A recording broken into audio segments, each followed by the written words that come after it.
So many years ago, when I was probably in my early 50s, I was standing at a Lodge and Shipley lathe at Mars Machine Works, about 20 miles from NASA in the Hampton area, and I was making a new set of hinge pins for the shuttle bays. I don't remember which shuttle it was, but I think they were enlarging the shuttle opening for maybe the space station. I don't know. But anyway, I had it up in a lathe, had a piece, and it was about 4 or 5 feet long, 4 inches in diameter, with a head on it like a bolt, round though. Probably 2 inches thick and 5.5 inches in diameter. And I was turning this piece, and it didn't feel right. The feel of the tool cutting into the metal had kind of a buttery feel to it, rather than the crisp hardness of a piece of hardened stainless. The stainless had been hardened to H900, which give it about I don't know, 45 Rockwell hardness.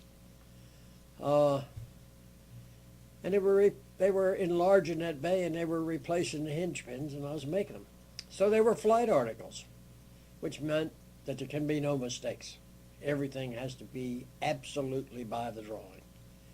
If you make the slightest error in it, it has to be thrown away. Can't be. I got some of the chips, called NASA, sent them over there.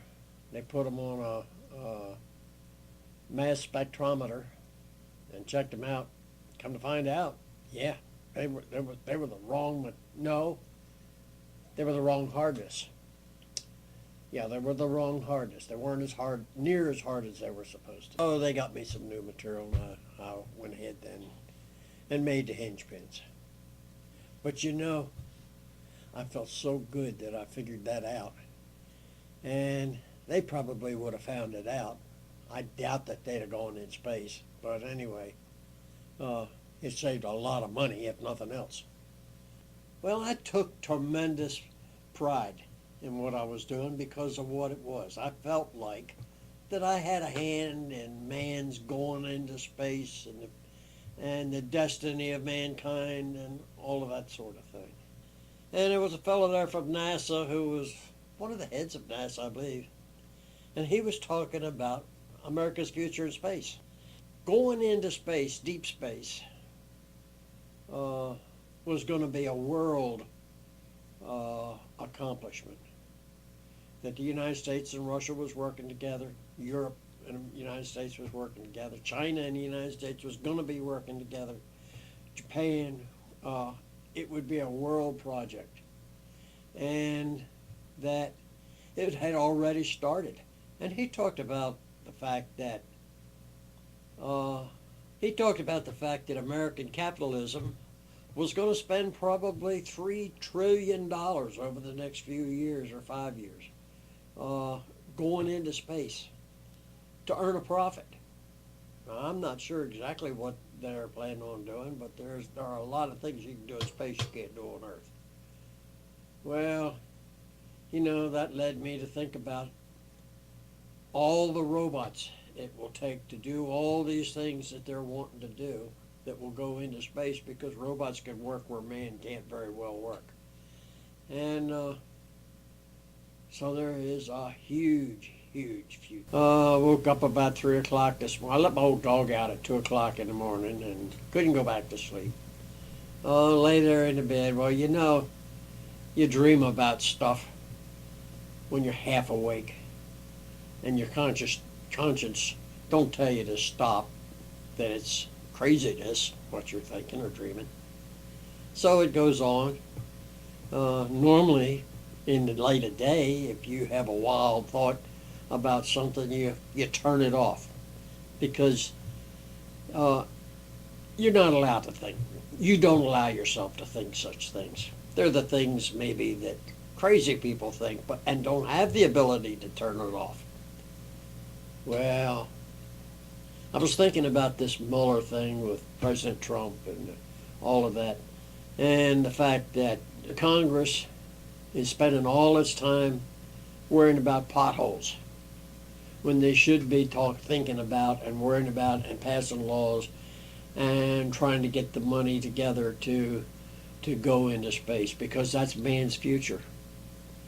For probably 10,000 years, mankind has been looking at the stars and thinking about going into space and all of that. In the last 50 or 60 years, we've managed to get into space a little bit, and I think it is our future. I think our great-grandchildren will live longer than we do. They'll be smarter than we are. They'll know a lot we don't know. And they'll be moving, not just our children, but the world's children will be working to go into space. We humans may well spend the next 3,000 years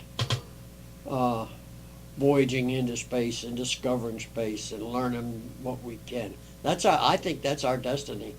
And you know, I heard on the radio, I heard on C-SPAN this morning that some young girls had committed suicide. One of their friends had been murdered, and they were so distraught that they committed suicide. Well, you know, I believe that if they were thinking about the fact that they were going to live for eternity in space and wherever,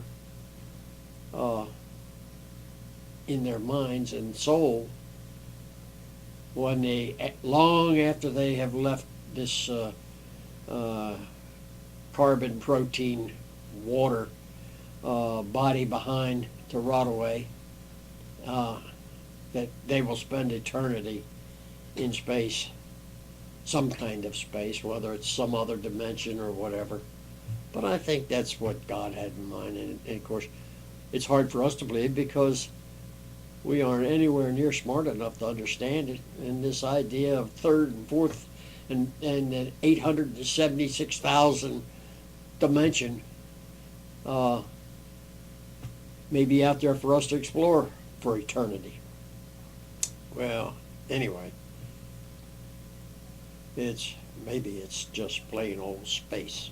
We're going to be making foam steel in foam aluminum in outer space, and where there's no gravity, steel weighs nothing, just as air weighs nothing. So you can inject air into molten steel, and it will cool and harden into foam steel, which will be extremely light and extremely strong, and will lead the way to rocket ships that can go into space far, far distant, where we can live on some kind of spaceship. All of this stuff is, to travel eons in time into the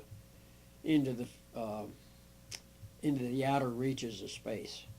Man, I'm gonna tell you what, they had it right with the with the Star Wars and the Starship Galactica and all of those shows, and we're just on the edge of it now. It's just beginning to get started. When industry moves into outer space, and when capitalism moves into outer space, things will happen, and we will expand our horizons out beyond the distant reaches of the Milky Way.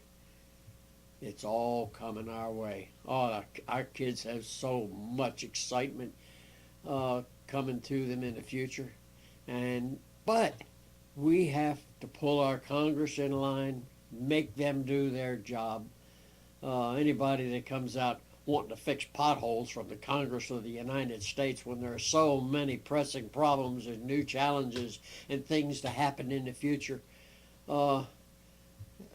they have no vision, they have no understanding of what's going on in the world.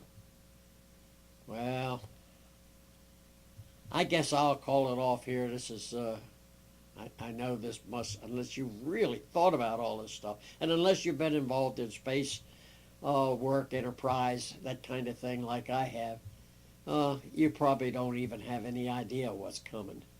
Uh, I talked to so many scientists and engineers back in the days when we were building space capsules, model space capsules, and all of that to go in space. And I guess if you weren't haven't been subjected to that, you might think what I'm saying is silly. Ask NASA whether it's silly or not. A whole lot to happen though, to come in the future, and we have to be able to deal with the robots and that kind of thing, because they'll be going in space to do this work that man can't do very well in space and a gravity-less environment.